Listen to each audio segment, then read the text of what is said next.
Знаете ли вы, что ротвейлеры сопровождали римских легионеров? Нет?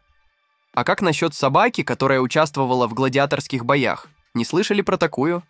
Тогда присаживайтесь поудобнее, ведь в этом видео я расскажу вам о 10 самых лучших сторожовых пёселях. А в конце вы узнаете, почему даже самые, на первый взгляд, безобидные пушистики являются отличными защитниками вашего дома. Приятного просмотра!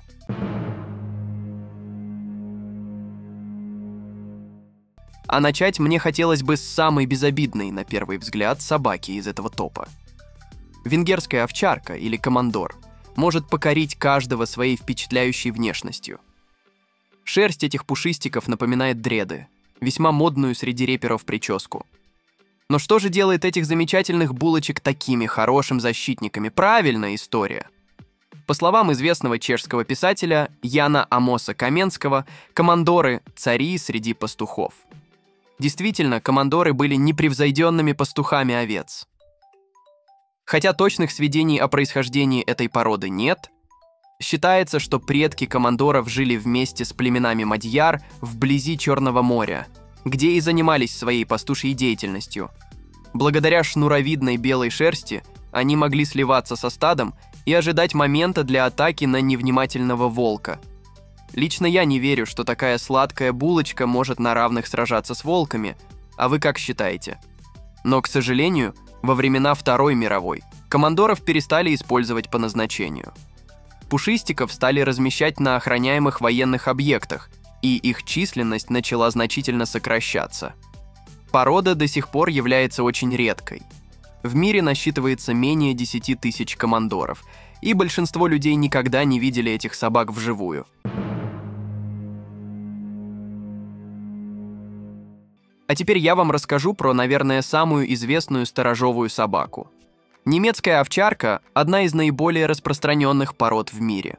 Это фото 1882 года показывает ее первого официально зарегистрированного представителя, пса по имени Граф. Макс фон Штефаниц первым вывел эту породу, строго отбирая самых выдающихся пастушьих собак, достигших физической и умственной зрелости благодаря постоянным тренировкам. Они были предназначены для защиты стад овец и обладали непревзойденными качествами. Но с течением времени потребность в охране стад уменьшилась, и немецким овчаркам нашли новое применение, как и в случае с командорами, в армии. Во время Первой и Второй мировых войн эти собаки занимали лидирующие позиции во всех аспектах, благодаря чему их стали активно разводить. Немецкая овчарка всегда находится в топах собак с самым развитым интеллектом. Такой умный и надежный пушистик станет отличным охранником вашего дома. К тому же немецкие овчарки не только проявляют отличные охранные и спасательные качества, но и являются прекрасными компаньонами, которые любят детей и с удовольствием взаимодействуют с ними. Возможно, это связано с тем, что сами они взрослеют довольно поздно. Вы только посмотрите на этих мохнатых щенят. Да-да, вы не ослышались, это щенята. На этой фотографии им всего лишь 2 года, что по меркам кавказских овчарок самое настоящее детство. И трудно поверить, когда хозяин кавказской овчарки утверждает, что не стоит бояться его собаку, потому что она всего лишь щенок. Кавказские овчарки вырастают до высоты 70 сантиметров в холке уже к 12 месяцам. Эти ребята знают, как реагировать, если они почувствуют угрозу вашему дому или членам семьи, поэтому не недооценивайте их обольстительную пушистость. Кавказские овчарки известны преданностью своей семье и сильным защитным инстинктом. Они обладают высоким уровнем уверенности и независимостью, что делает их отличными сторожовыми собаками. Однако им требуется тщательное обучение с малых лет, чтобы снизить склонность к агрессии по отношению к посторонним людям и животным. История этой замечательной породы начинается на Кавказе. Удивительно, не правда ли?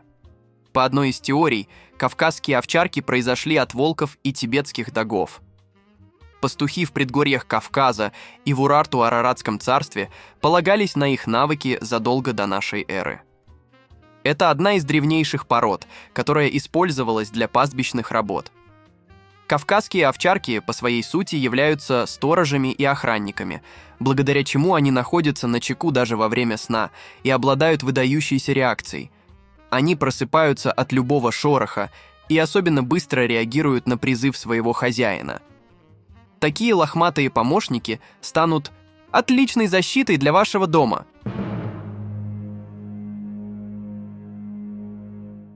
А следующий пёсель является, наверное, лучшей охранной собакой. Никто не сможет пройти мимо этого огромного, бдительного, мощного и устрашающего пса. Помимо его превосходных охранных качеств, тибетский мастиф является самой эксклюзивной и дорогой собакой в мире. Щенок этой породы однажды был приобретен за $1,5 миллиона, что зафиксировано в книге рекордов Гиннесса. Такая цена обусловлена запретом правительства Китая на вывоз этой породы за границу. Представьте себе, первые упоминания о мастифах появились еще задолго до нашей эры. Предки тибетских мастифов охраняли монастыри и окружающие их поселения. Первые достоверные упоминания о породе оставил Аристотель, который предположил, что она возникла в результате скрещивания собаки и тигра. Другие источники указывают, что предком этой породы является черный тибетский волк. Как бы там ни было на самом деле, мне кажется, что предком мастифа является лев, и попробуйте меня в этом переубедить. Из-за удаленности региона, где обитала эта порода собак, тибетского мастифа воспринимали как мифическое существо, о котором ходили легенды, подобно снежному человеку. Все изменилось в 1847 году, когда король Индии подарил щенка тибетского мастифа королеве Великобритании. Давайте подведем итог. Этот пес известен своими выдающимися охранными и защитными способностями. В его характере гармонично сочетаются бесстрашие, доброта и преданность. Однако эти качества проявляются при условии, что питомец с раннего возраста социализирован и не изолирован от людей. Ну а следующий четверолапый друг является потомком тибетского мастифа. Официальная история породы Канекорсо начинается с периода расцвета Римской империи. Выводили этих пёселей для вполне определенных целей – собачьих боев, военных походов и охраны. А потом, после падения Древнего Рима, стали скрещивать с кельтскими борзыми и активности использовать для охоты, охраны сельскохозяйственных угодий и перегона скота. Эта многозадачность закрепилась в породе генетически, делая этих собак преданными одному хозяину. Вы не поверите, но эти малыши также являются самыми настоящими героями поэм.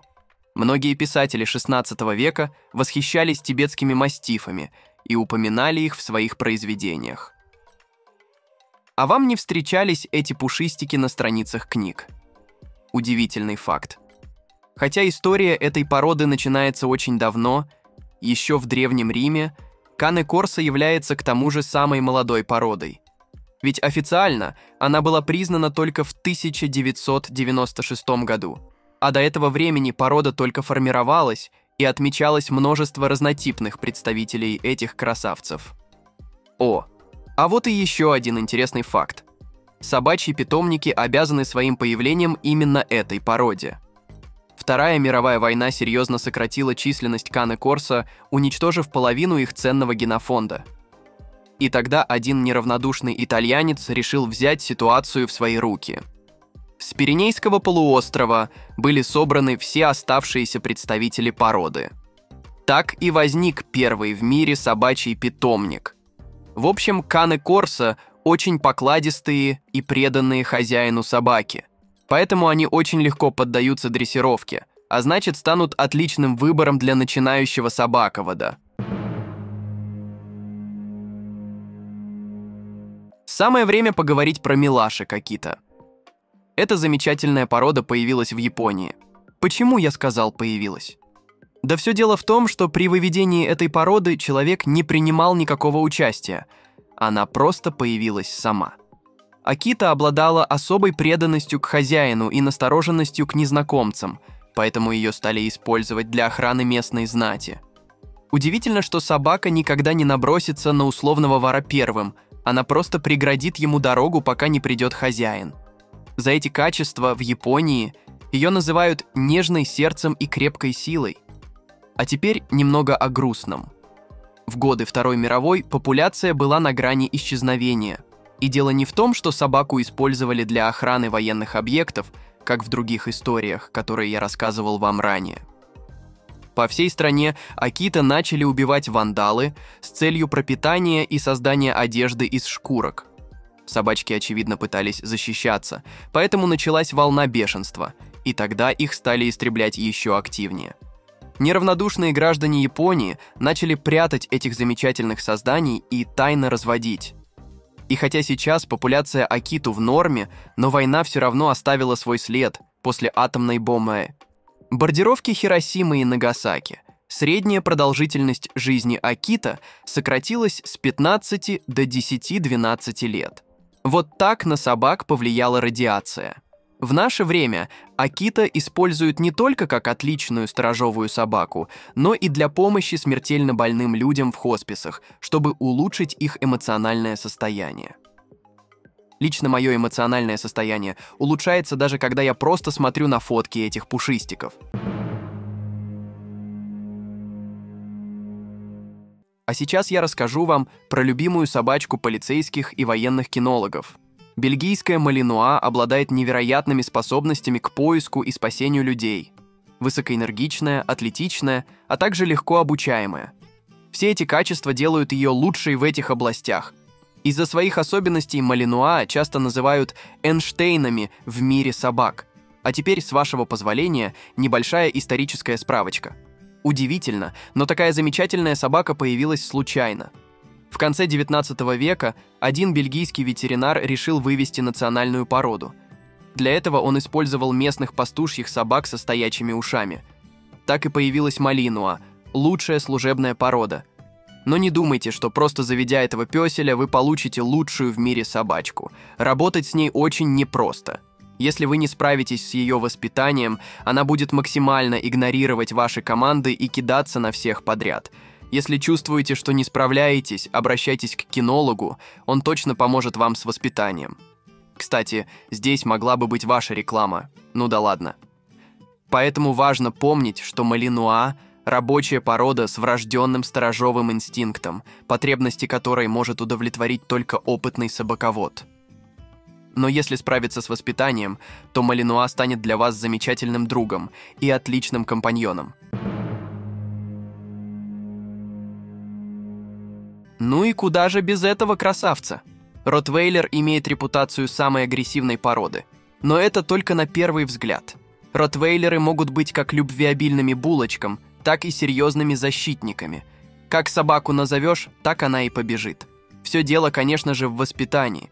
Как и в случае с малинуа, ротвейлеры требуют опытного и готового тратить большое количество времени хозяина, чтобы удовлетворить все потребности собаки. Главное – социализация и дрессировка. Лучше всего с самого детства позволить ротвейлеру общаться с другими домашними животными и детьми, дабы избежать проблем в будущем. Вообще, ротвейлеры считаются одной из самых древних пород собак с очень интересной историей. Именно эти малыши сопровождали римские легионы во время их прохода по Германии. Многие собаки стали отставать от легиона и остались в городе Ротвейль. Так и появилось название этой породы. А позже ротвейлеры стали ключевой частью в создании другой сторожевой породы. Пожалуй, расскажу про нее чуть позже. Всю свою историю ротвейлеры были служебными собаками, охраняли скот и хозяйство, тянули тележки и даже носили деньги в специальном поясе. Это сделало ротвейлеров чуть ли не самыми преданными собачками. Кстати, среди хозяев этой породы распространен миф о том, что ротвейлеров нельзя держать зимой на улице, ведь у них почти нет шерсти. Но это не так. На самом деле эти пёсели, наоборот, плохо переносят жару, и лучше не надевать на них зимой всякие курточки.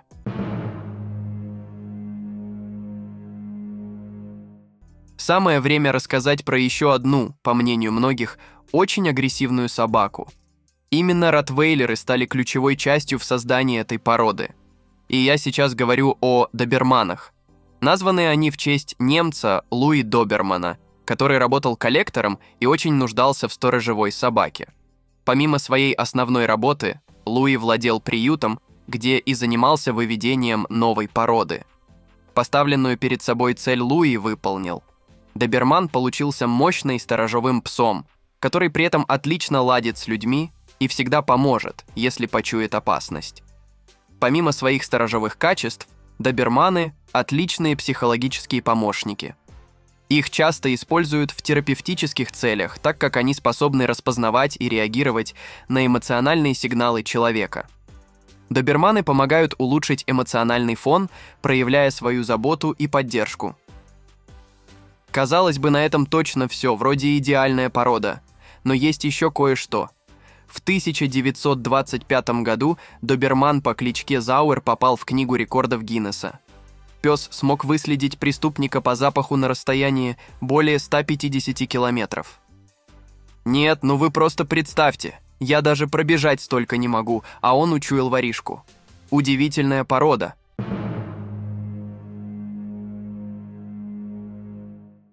Ну а теперь приготовьтесь. Самая злая собака из этого топа. Беременных женщин и детей просьба убрать от экрана. Встречайте, Ауси. Честно, я сам до сих пор в шоке с того, что такие сладкие булочки могут быть отличными сторожевыми псами. Эти красавцы появились примерно в начале 19 века. Тогда для работы на ранчо в США спросом пользовались испанские пастушьи собаки. Но потом прибывшие из Австралии пастухи решили вывести новую породу, используя испанских пастушьих и колли. Так и появились наши пушистики. Помимо работы на ранчо, их стали использовать в полиции, так как они были очень умными, легко обучаемыми и очень красивыми. Хотя последнее, вроде как для работы в полиции, не обязательно. Вот так и сформировался характер австралийской овчарки. Верные своим пастушьим инстинктам, ауси яростно защищают семью и территорию. Они обязательно сообщат, если увидят кого-то подозрительного, но никогда не нападут первыми. А еще ауси знамениты особенным стремлением порадовать своего хозяина. Ну что за прелесть! Вот и подошло к концу наше видео про маленьких защитников. Кто вам больше всего понравился? Лично мне тибетский мастиф за его шикарную гриву. А вообще, для меня все четверолапые – отличные товарищи. Главное, помните, что собака бывает кусачей только от жизни собачьей. Ну а если вас кусают не собаки, а цены в магазинах, то я знаю, что вам предложить. Мы ищем сценаристов, дикторов, монтажеров и креативных продюсеров для наших роликов. Заинтересовались? Тогда переходите по ссылке в описании и оставляйте заявку. Спасибо за просмотр.